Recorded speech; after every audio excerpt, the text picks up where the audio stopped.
Hello everybody and welcome to another comedian's interview for my blog Arichcomiclife. The blog describes over 45 years of watching over 700 comedians and counting, and I'm so delighted to welcome one of my favourite funny comedians, Mr. Boothby Graffoe! Yes! Hello! How are you? Yeah, great, thank you. Good to see you. Yeah, you too. I'm so pleased you've decided to do this, because you are genuinely one of my favourite comedians. I've seen you so many times over the years. The first time I saw you was 2005 at the Edinburgh Fringe. Oh my God. Yeah. and it's just wonderful. So we're going to go right back to the start of your comedy career. And are we going to do that? And I'd like you to tell me what inspired you to become a comedian and musician. That's a very interesting question. I would have to say laziness. Right. Laziness, I think. Yeah. So it was just something to do. It just seemed something that you could do that didn't really take a lot of effort. Yeah. And I've always been very lazy. That's brilliant. Back then, I looked at it back then because people went to work at 7 in the morning and worked from 8:30 till 4:30, 5 o'clock, 5:30, and then they travelled home, and they did that 40 odd hours a week. And I used to go and do 45 minutes. That seems fantastic. Yeah. When you look back, you realise, and when you do it, you do realise eventually that, of course, you're driving for 2 or 3 hours. Yeah. You're hanging around. That's for 2 tedious. hours. Yeah, you're driving back and all the rest of it. But at the time when I was younger, the idea of just working for, say, half an hour, 45 minutes, an hour was fantastic. Well, I do 40-hour weeks at the school where I work. What do you do? So I'm a receptionist at a secondary school, and long hours. So comedy is my release. That's why I go and see a load of comedy. Yeah. Yeah, you probably see most of the young comic. You should be able to pick out from the pupils. Yeah, well, you're going to be watching in 10 years' time. Or, yeah. I make recommendations to them. I really do. Can you tell me how and where was your first gig? It was in a primary school. Right. In Yorkshire. Right. And it wasn't so much a staged appearance, but my job, the play was Noah. Right. And I think we were all about 6. I didn't get a part in it. Right. I wasn't a named character, but my job was when they send the raven out and the raven doesn't come back. Oh yeah. And then he sends the dove out when the water's falling. He sends the dove out, and the dove comes back with a leaf in its mouth. What's the leaf? I can't even remember. Olive. Is it olive? Olive. Yeah. Well, my job was like the woodworker had made it, and it was like a balsa wood dove. Right.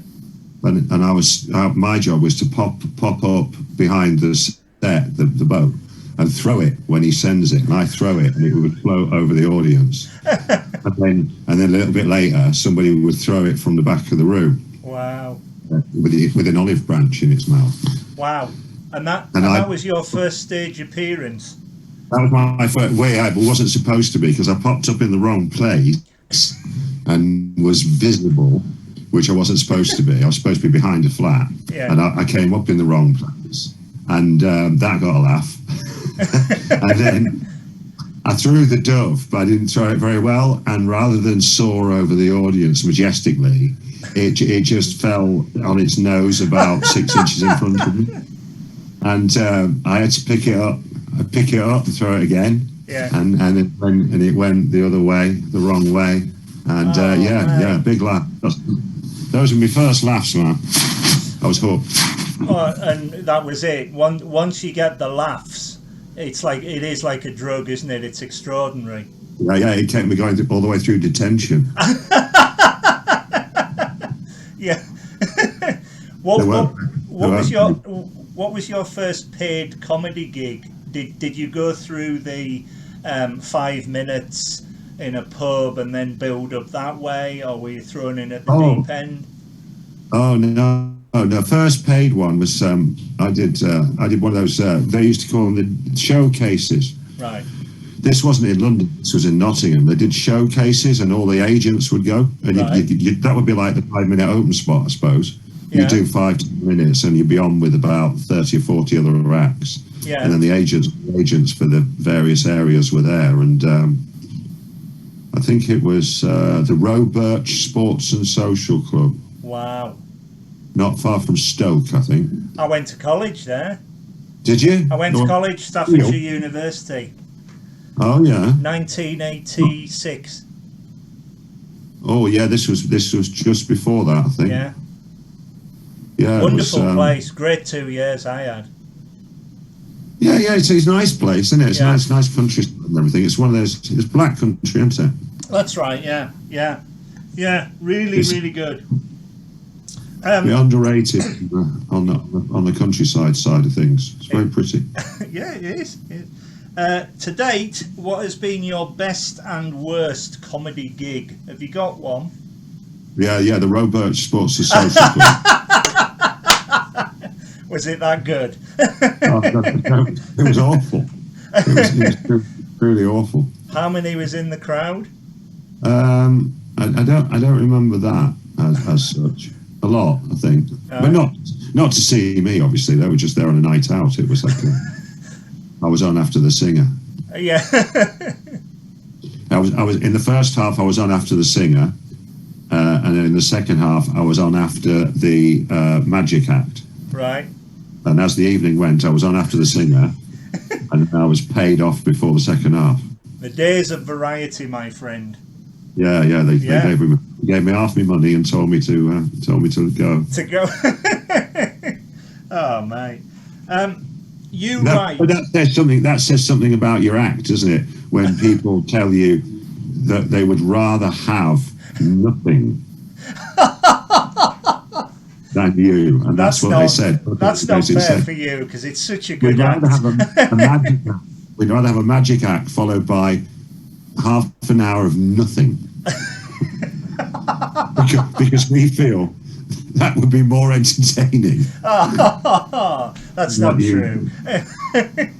I will tell you one though. I mean, I do tell this story from time to time. Yeah. This is a true story. This is in the Daybrook Constitutional Club in Derby. Right.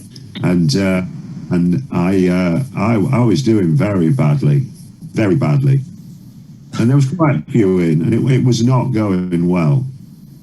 And I used to have a big suitcase full of props then, and I'd take the stuff out, and the props would go everywhere. And I ended up, anyway, it was just very poor, my act then.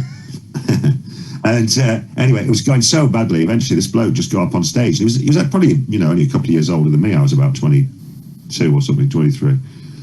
And he took the microphone off me, and he said, "I think this comedian is dog poo." I know. And what most upset me, I still remember it. What most upset me was the fact that he euphemized it to poo rather than shit. That he had respect for the people in the audience who he didn't want to offend. Yeah. But somehow using the word poo instead of shit was even more offensive. So, anyway, he got a massive round of applause, which, to be fair, was the first and only one when I was on. And what I did was I was rather miffed, so I just said, okay, and I got on my I walked around with my case. I opened my case, big leather travelling case, no suitcase, and I walked around the stage, picking up all the props and throwing them in the case, and it took, you know, a bit of time. And then I took my jacket off, put that in, and my shirt, and I put that in, and my shoes and my socks, and I put them in, and I took my trousers off, and I put them in, and I'm just standing there in my pants. And I shut the case and picked it up, and I turned around and I said, "Ladies and gentlemen, with all due respect, you can fuck off." No, it gets better. And I turned, like, very pompously, turned my back on them, and walked to the back of the stage where there was a double fire exit door. Right. And I kicked that open, walked through, and with, you know, a finger to say goodbye, I slammed the fire door shut behind me, so I was outside. And I had my car keys. I wasn't stupid. I knew where my car keys were. I'd left nothing in the dressing room. And I was ready to just get in my car and go. I wasn't even waiting for the money. And anyway, when the fire door slammed shut, I turned round, and I was in the bottling area of the club. Right. Where they keep all the empty barrels and the bottles. Yeah. And it was caged off. It was a cage, and I couldn't get out. Mate! It was locked. It was locked. I couldn't get out. It was all like chicken wired up. There was no way out. So after I tried to bite through the chicken wire, I had intention. I tried ripping it off, climbing it, nothing, couldn't shift it. They protect the bottle in Derby. They protect their bottles. I had to go back to the fire door and knock on the fire door and get them to let me back in. So, oh, mate. Yeah. When you first started that story, it reminded me of the classic Les Dawson story when he was first starting out, and he was playing some tin pot club somewhere. Probably, but go on. And some bloke came up to him after the show and he went, you mind if I give you a bit of constructive criticism? He says, no, not at all. He says, I think you're crap. Yeah, do you remember Ned Sherrin? Yeah. Ned Sherrin used to tell a lovely story about a genuine letter about points of view. So right. not what was it called? Sorry, Weekending. No, what was it called? Radio 4, yeah. No. What was his show called? What was his show he used to do every Saturday in the morning? Oh. Not Points of View. No, that was the 70s. I can't remember. Talking Point or something. I can't remember what it was called. I'm so embarrassed. In fact, no, hang on. I'm going to Google it. I'm going to bloody Google it. We're on Google, aren't we? Yeah. Ned Sherrin. Saturday morning. Yeah, show Radio 4. It was on every week. Still on now. What's his name presents it? Clive Anderson. Loose Ends. Clive. Yeah. That was it. Ned said he got this letter, and it said, "Dear Ned Sherrin, I've listened to your show Loose Ends for 5 years now, and it's crap."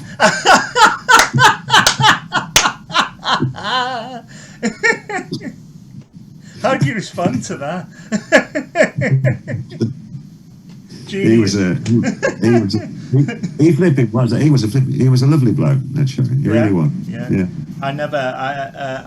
I never saw him live. I know he produced a lot of great comedy shows and set up. Oh yeah.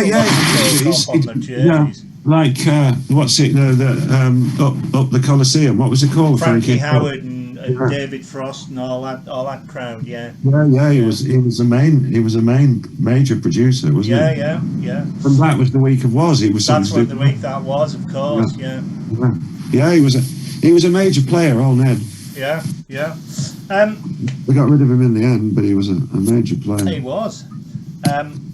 You write and perform brilliant comic songs. These are good questions. Yeah, no, you do. That's one of the statements. I can remember when I first saw you at the Edinburgh Festival in the stand, and you performed your song "Baseball Playing Spiders," and you had each of the crowd singing a different bit, and I thought, this is extraordinary. and to get the crowd I bet like you you love did. play school. No. What I wanted to ask you was, where does your songwriting skills come from? Where do your ideas come from? That's a very good question. It's not something I've given any thought to. I mean, No. I don't write many songs. Right. I do write. If I get one that I like, I'll play it for years, decades.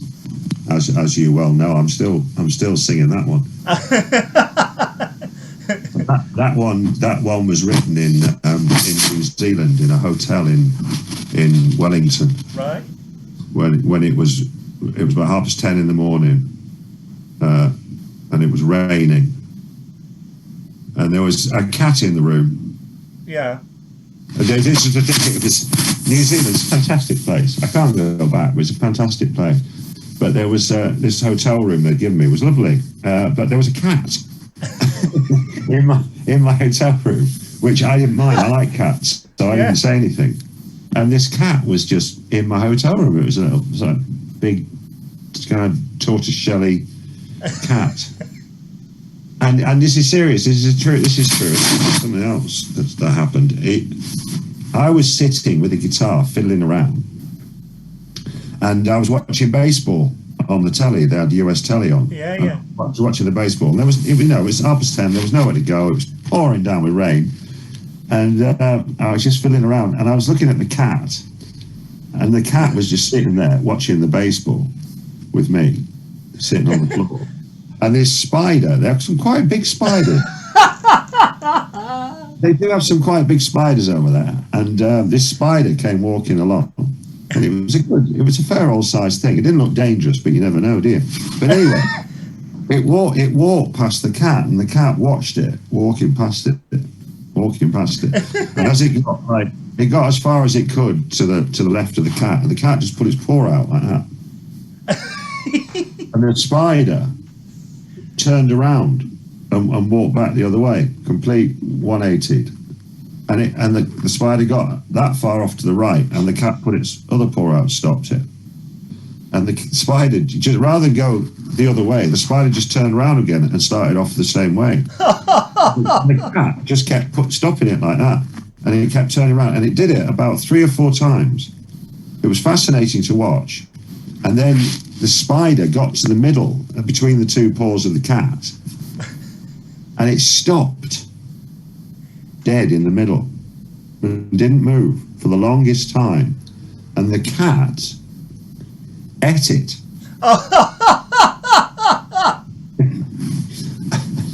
And I don't know what the moral of that story is. Keep going.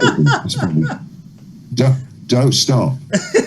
That's what I love about your lyrics. The songs are, the music is fantastic, but the lyrics, you have to sit and listen, and it's so clever. You're writing. I'm thinking particularly of Spelling Bee, or Hartlepool, or Pull Back and Reveal. The songs are so. Hang on a minute. This is.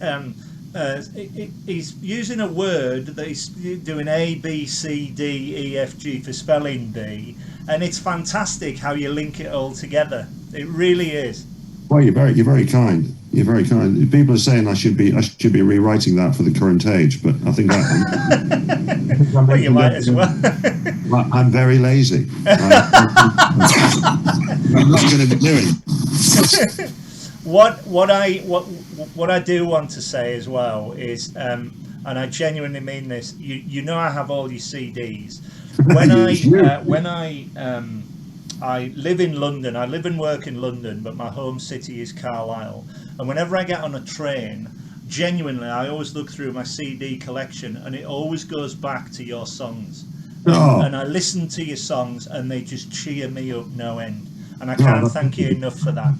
Really, I've never had a chance to say that to you, but believe me, I do go back, and I'm singing along to them, and they just cheer me up no end. So thank you very much for all that you do.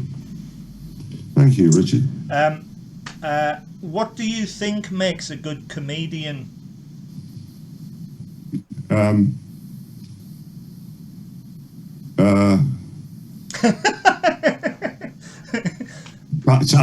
Timing. Timing and delivery, I think. Yes, delivery. Yeah, it's funny. It's funny. Have you ever seen a guy called Will Durst? Oh, I've heard of him. He's brilliant. Yeah. He's a good comic. Confidence is a massive is a massive tool. Do you get nerves when you go before you go on stage? You get nervous? Oh God, yeah, all the time. It never stopped. Yeah, never stopped. Does that help at all, or how? No, I hate it. No, yeah. Oh, it's horrible. But it's not. It's not. It only lasts 40 minutes, half an hour, 10 minutes mostly with my act. It only lasts 10 minutes. Stop putting yourself down. I always look forward to seeing you. Whose is it? I mean, I think it was Arnold Brown. I nicked the joke. Arnold Brown was that. I was going to do some self-depreciating humour, but I was at his 80th at the Comedy Store. It was fantastic, and he did 20 minutes at the end, and you forget how good a comedian he is. But this is it, you see. Confidence, wasn't it? Yeah. It's 99% confidence. Yeah. And then you might say it's 1% act, but I think I've seen people. Well, yeah, it is an act, isn't it? I mean, I watched Terry Alderton do 20 minutes one time, and he didn't speak. No. He was introduced as a stand-up. He came out and he made silence and noise for 20 minutes, and he did not speak. He did not say a coherent word. He's an incredible visual comic. Took the roof off, Yeah. He's making noises, and then sometimes he wasn't making any noises at all. But yeah. I once saw you at the fire station at Windsor. Oh, I remember it well. It was your scratch tour, and I'd made a point of going. I'd never been to Windsor before, and I went to Windsor on my own, and went into the fire station and sat on the left-hand side of the stage at the front on my own. Great seating. Yeah, and you walked out and you looked at me and you said, "Hello, don't tell me your name. Is it Andrew?" And I went, "No." "Is it Brian?" "No." Is it Carl?" "No." And then you did another part of your act, and then you came back to me, and the gag was brilliant. It was Dave, no. Edward, no. And it was ABCDing. Yeah. And every time I said no, there was a cheer. And when it got to Richard, the place went ballistic. And I've never forgotten that. It's such an easy comic tool that you got there. It's great. It's so good. And the way that you do it is just magical.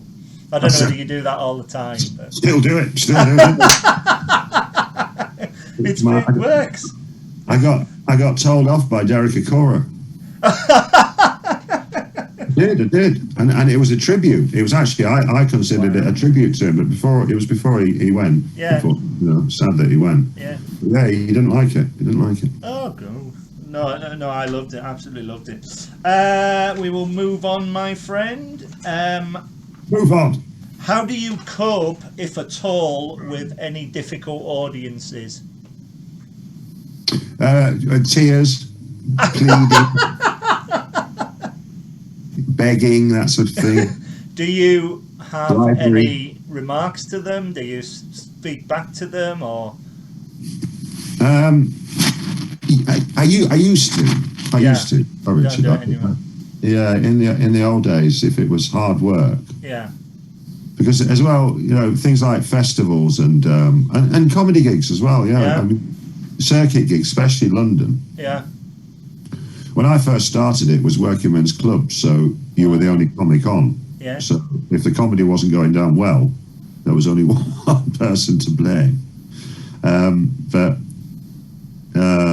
on the 20 minutes things in London, if it was hard work for everybody, and then you got to go on to the hard work, it was always you'd be sitting watching people trying to work out what the best approach would be to deal with it was a desire to do well. But the older I got, the less I was bothered by that sort of thing. Yeah. I mean, I did do a gig not so long ago, a charity gig, and they just weren't listening to anybody. Wow. Yeah, they just were, and you know, it was for a good cause, and they'd already raised the money, so it was a result, really. You know, they'd already got the money, and so I went out there and I said a few things, but it wasn't even that people were shouting or saying get off. It was actually they were actually not listening. They were all just talking to each other. Oh. And in the old days, I would have fought for their attention, but as it was, I just I put the loop on the guitar and just started playing. I played for about 10 minutes, just nonsense, and no one was listening. And at the end of that, I legged it, and then the compere came up and said, "You only did 10 minutes." And I said, "Yeah, I know." And he said, "Well, what about the other 5-10 minutes? You're supposed to do 20." And I said, "Well, take it off me half of it, and take it off my fee." Oh man! And he said, "It's a charity. You're not getting paid." I said, "There you go." There you go, mate. I've seen. No, it used to bother me. It doesn't bother me anymore. No. I've seen you many times at headliners in Chiswick, and Awesome. I always remember Ricky Grover. Is a regular there, and there was a real awful member of the audience. He was really nasty, and he stopped his act halfway through, threw him out. Literally got down off stage, threw him out, and when he came back on to the Rocky theme tune because he was an ex-boxer. It just lifted the room. It was, and so you know, we're not there as member of the audience. We're not there to hear them. We're here to hear the act. That's what you've got. Yeah, I suppose that's what you just got to keep. Remember, what you see, the thing about Ricky is whoever that was, that bloke, obviously didn't know who Ricky was. Yeah. Otherwise, he would never have done that in the first place. Yeah. But I mean, there was a guy. I don't want to embarrass him, so I won't say his name. But you might have even seen the night. It was a late night in Edinburgh, Gilded Balloon. Yeah. About 1:30 in the morning, maybe. And the comics were still on, and the guy had been at it all night from the balcony, just shouting. Oh, God. You know, horrible. You know, just annoying. Yeah. Stuff. And this fella said to him, he said, "Listen, mate, don't do it when I'm on, because if you do, I will come up there and I will knock you out." And so the bloke started shouting at him, and the guy just leapt onto the balcony on his left, scaled it up to the balcony top floor, went up to the guy, and he hit him with his finger ends. Here, just underneath his armpits. Wow. He hit him just boom, like that, and knocked him out. Wow. And then, you know, he just took all the wind out of him. Yeah. And the guy just collapsed. And then he climbed down and did his act. That's brilliant. Yeah, I wouldn't have the balls. That is incredible. Yeah, but he was one of those. He's still going. He's a good act. He's a good act. But you wouldn't want to piss him off. No. To date, what has been your comedy highlight? Comedy highlight. Oh my goodness. There's so many to choose from, isn't there? There are so many just fabulous performances. I did. There's one moment a few years ago in Australia. Yeah. I can't remember, Adelaide, I think. I'm not sure where, but I was on a late night show with a lot of different comics doing 10, 15 minutes, and I'd done my bit. And the dressing room was very strange. It was just like, you know, it was a dressing room in the basement, but you could hear what was going on stage. It was just down from the stage, but it had a big metal door, massive, big metal door, which was like something out of a fallout shelter. But anyway, these are minor points. but But Stuart Lee went on. Oh, Stuart Lee went on. Oh, I know. And I was standing at the side of the stage watching from the wings, and he was so funny. He was so funny. He was talking about the funeral and the aftermath of the death of Princess Diana, right. and the E.T. doll that was in among. Have you seen that routine? Yes. Oh, God, I mean, I heard it, but I'd never just sat properly and watched it. It was so funny, and he, the guy is a genius. He is. What I love about him is that he can take any subject and turn it on his head. On his head. He's just fantastic at that. Through repetition, Yeah. You think repetition, and it just keeps. But Yeah. it gets funnier every time. It gets funnier, and it got to the stage. I was standing at the side of the stage, and I was laughing like someone who was having a kind of an episode. I do it all the time. Don't worry. I was like that, and I thought, oh God, well I can't do that. Can't do that. And I went down a couple of steps, and I could still see him like from the side, and I was muffling myself, and then he kept doing the same thing. It was the woman trying to wake the bloke up, or the bloke trying to wake him up, and she just couldn't get him awake, and he was just saying, "Wake up, love, wake up, oh, wake up, love, wake up. What is it? Wake up, love, wake up." And it was getting worse and worse. And then I realised what happened. Was I was in pain. It was hurting me. I was laughing so much. It was really hurting me. And I thought, oh God, it's unpleasant and then he would say something else and it would get worse. I couldn't stop laughing, and there was no laughs left. I was laughing myself inside out. So I went all the way down the stairs into the dressing room, thinking that would save me from the routine. And I could still hear it. I could still hear him. Wake up, wake up. That is so wonderful when that happens, because I was in pain, but you're in joyous pain. I thought I was going to bloody die. I thought, Jesus, I was holding onto my stomach, and I thought I can still hear him. So I tried to shut this big metal door to stop the noise of him talking. And the metal door was warped and it wouldn't fit in. So I'm trying to cram it, and I collapsed in the end. And I was on the floor with my hands over me. I had a cushion on my head, trying to block him out from the ears. That's genius. There's a photograph of it somewhere. Honestly, I'm on the floor, and it looks like I'm having a seizure. I'm dying. Looks like I'm dying. Well, I am. What are you doing? That is so great when that happens, though. Yeah, in that photograph, you see where I'm racked with agonising pain. Yeah. I'm having more fun than I've ever had in my life. I'm really enjoying myself. That is brilliant. What a great story. One of my highlights of watching you was at the Boothby building, again for your scratch tour in London. And the Boothby building, where's that? The Boothby building is it somewhere Kentish Town way, something like that? Yeah, I can remember the Boothby building, but I can't remember. You did a gig there. It was like a comeback scratch gig. And you did your routine. You were on about an hour, and you finished off with your classic song Hartlepool. And just as you started to play it, on ran Omid Jalili and started playing the bongos. Oh God! And we were just, oh my God!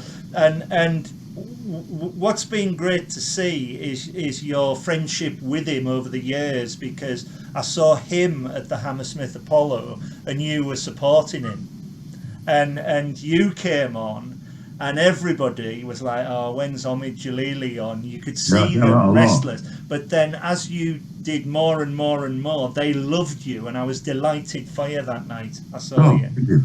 And then he came on and you'd warmed them all up and everything. You're big friends with him, aren't you? Do you have many comedy friends that help each other out with any routines or gigs or anything? No, I haven't got any comedy friends. They don't like me. Is that true? Yeah. I don't get on with comedians. They're All right, no. horrible people. Like they'd have the skin off your back, I tell you. Nice to your face, and then they'd have the skin off your back. Wow. For a kite. Right. Okay. I can't remember who I was talking to the other day. I hadn't seen in ages. It was making me laugh a lot. Oh God! You see, I forget a lot of things. The comedians. That's the other thing. You see, I haven't been on the circuit for a long time, and when I do meet people, again, which is very rare. I mean, especially in our current situation. But when I do a gig with a bill, I mean, I saw Ricky the other just before it all went locked down. I saw Ricky at Headliners. It was nice to see him. It was nice to see him. He's a lovely bloke, isn't he? He's got a heart of gold, and you wouldn't want to mess with him. Proper, mate. He's proper. Yeah. But I actually when in the past when I have met up with people, a lot of the time, if I haven't got the glasses on, I can't see. No, I'm the same. Completely blind. Yeah. So often I've actually had conversations with people that I've realised afterwards who it was. Wow. Which doesn't go down well. Wow. People get very insulted if you appear not to know who they are, even though you can't see them. I can't stand that. It's like coming across as being better than you, and you're not. You just have a conversation. You just want to have a chat with somebody. Yeah, but I think people find it very insulting if you don't recognise them because when you know somebody you don't recognise them, people take it very much to heart when you don't realise who it is. But usually with me, it's because I can't see who it is. And I'm going a bit deaf. I can't hear who it is either. Yeah. But I pass it off as, I do that thing with my eyes where I try and look like When I was at Stoke at college, I was the absolute double. I still am of Eddie the Eagle Edwards. And the lecturers used to stop their lectures and say, "You're not his brother, are you?" And I didn't have a clue who he was. No. And for a leaving present, they got me. He was opening a Radio Rentals in Hanley. So I went to meet him, and he went, "Bloody hell, you could have made a mint." I said, "I know," but that was extra because I didn't have a clue who he was. Well, I tell you what, if his movie career kicks back up, I'm there. you can do that stunt double. The other thing as well, I can't ski. Yeah, I mean that is realistic. We're very nearly through. Whilst you're talking about Eddie the Eagle, Eddie the Eagle, he was very. What was he on? He was on one of those. Was he on Splash or something? Splash. The diving. And it was so funny to see the surprise which people had that he was actually really good at it. Can you remember? And all the somersaults and the tucks and jumps, and he was really, really good, wasn't he? Yeah, he's brilliant. And people were surprised. It's that English thing that says, "Oh, if you're not winning the gold medal, you're not very good." The bloke is a serious sportsman. Yeah. Oh, yes. He was going to compete in the Winter Olympics come hell or high water. Yeah, and that's the thing is, just because he came 10th or 11th or 20th, even if he came last, well, it doesn't. He's still like you couldn't do it. It's terrifying flying down those. Yeah, he was a very talented guy. But people, and he's a very funny man as well. Oh, he was great. When they had the premiere of his film, I was in the crowd, and I yelled out, I went, "Eddie!" And he's walking along, "Eddie!" walking on the red carpet. And he turned round, he looked at me, he went, because he saw his double. He thought he was having an out-of-body experience. And when it was my 21st, I had my 21st in Carlisle, and my brother did the tickets. There's a nightclub in Carlisle called the Front Page, and so of course the ticket was, and once again Eddie Edwards makes the front page. So everybody knew who and where it was. Anyway, enough about me. when you're walking in with a ticket for Eddie the Edwards, is he here? You don't have to buy a ticket, sir. I've done a gig there. I think I've done a gig there. What, you done a gig in Carlisle? From the Front Page. Have you? Wow. Yeah. I think it's they had an A board outside chalked up, and my name was Bobby Graffoe. Wow. That's Carlisle for you. I think the acts had to stand on the bar. Well, oh mate, if I'd have known, I would have been in that front row. Oh, it wasn't a great gig. I must have been down in London. Oh yeah. God. It was a long time ago. Yeah. Well, yeah, but that would have been fantastic. I was born in Carlisle, but I was raised in the British Navy. Yes, exactly. Yeah. Yeah, I was quite furious in Carlisle, but I was straight out gay. Brilliant. So let's move on. We are living, of course, in strange times. Cut that out, can't you? You can cut that out, can't you? Oh, I can do whatever you want. Just cut all references that sound like I'm talking like that, because it's.